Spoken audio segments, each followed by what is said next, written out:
Kalau macam di Jayapura sini, atau di Manokwari, atau di Arfak, atau di Sorong, atau di Menhagen, atau Goroka, Simbu, kita butuh pasar-pasar kecil untuk bisa antar tamu ke situ, sehingga masyarakat yang di kampung itu dapat manfaat dari kunjungan wisata itu. Betul. Mereka bisa menjadi porter, mereka bisa jadi juru masak, atau mungkin entrance fee untuk yang punya hak, yang punya hutan, kita bisa bayar untuk entrance fee, izin masuk, dan kemudian dapat manfaat dari situ. Jadi kembali lagi ini bicara multiplier effect. Ya, luar biasa. Wow. Selamat sukses buat satu desa yang dapat penghargaan. Amazing. Betul. Coba cerita lagi. Ya, Ceritanya bagaimana? Ya, itu 2021 kemarin, 2002 kemarin, 2022 kemarin kita coba untuk daftarkan Kampung Sali, Kabupaten Yalimo.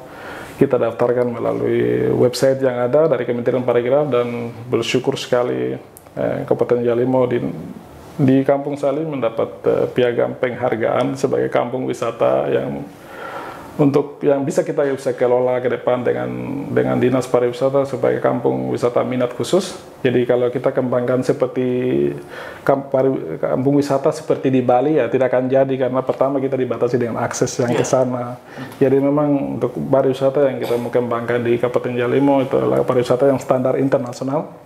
Jadi hanya minat khusus saja, sehingga ya daerah yang aman untuk dikunjungi. Tapi untuk akses ke sana ya sedikit sulit. Nah, jadi ya di sini butuh komunikasi dengan maskapai penerbangan, terutama yang pesawat-pesawat perintis yang ada. Terus ya di situ bicara dengan masyarakat lokal yang punya daerah, hutan, dan juga kampung-kampung, sehingga ketika ada kunjungan wisata daerah itu yang aman untuk siapapun bisa kunjungi. Dan ya lebih bersyukur karena kita sudah masuk dalam daerah yang terpilih dari sekian kampung-kampung atau desa wisata yang didaftarkan di seluruh Indonesia, tapi kita salah satu yang terpilih dari sekian-sekian desa wisata yang diusulkan. Ya, kita bisa bilang thanks God.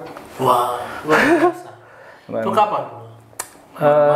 Ya, itu piagamnya baru saja kemarin dikeluarkan. Luar biasa. Dan sudah terdaftar di website resminya Kementerian Pariwisata, dan menjadi harap sekali mendapat pemerintah daerah, Dinas Pariwisata Kabupaten Yalimo fokus melihat ini sebagai suatu kemajuan dan suatu apresiasi, suatu prospek kesempatan untuk bisa kembangkan pariwisata Kabupaten Yalimo secara ya untuk yang pro rakyat, yang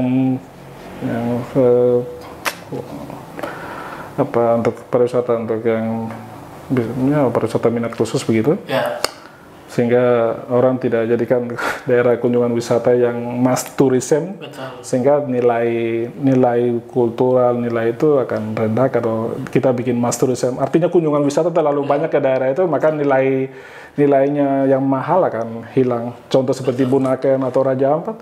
Raja Ampat per orang contoh Rp1.500.000 untuk satu hari, itu saja sudah merusak turis kunjungan wisata yang banyak kadang-kadang tidak menguntungkan ada hal yang nanti kita tidak ada yang lain rusak, contohnya seperti karang dan ya sampah-sampah orang buang sembarang. Karena apa? Karena dianggap murah, ya orang pergi ke ujung dengan jumlah banyak, maka nilainya bukan lagi tempat yang hanya daerah yang orang bilang dikomersialkan begitu. Sehingga kalau terlalu komersial juga tidak bagus dalam menjalankan industri pariwisata itu sendiri. Sehingga kita harus jaga di sisi lain, mulai dari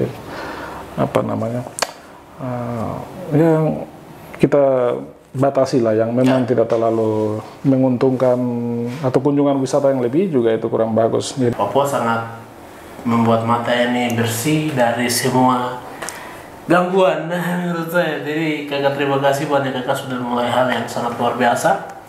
Dan kata kunci atau motivasi apa yang kakak selalu bangkit terus yang kakak? Quotation yang saya pakai adalah leave nothing but footprints, take nothing but photos. Tidak tinggalkan apa-apa tapi bekas kaki saja yang ditinggalkan. Tidak bawa apa-apa tapi foto.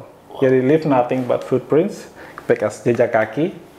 Take nothing but photos. Tidak apa-apa tapi hanya foto saja yang bisa traveler bawa.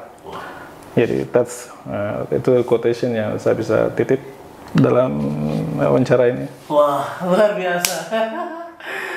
Dan semua teman-teman, kalian kalau penasaran, bolehlah saja kalian ayo ke Papua, karena kalian akan tahu bagaimana orang Papua punya cinta terhadap sesama manusia Papua, sesama orang-orang yang ada di tanah Papua. Papua sangat aman ya. Papua saya aman dikunjungi. Jadi mungkin hari ini ngobrol kita sampai di situ dulu. Salam hangat dari saya Nies dan kakak Demi.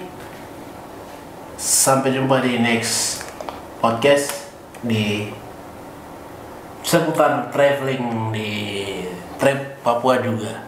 Oke? Cool. See you, dadah. Bye-bye.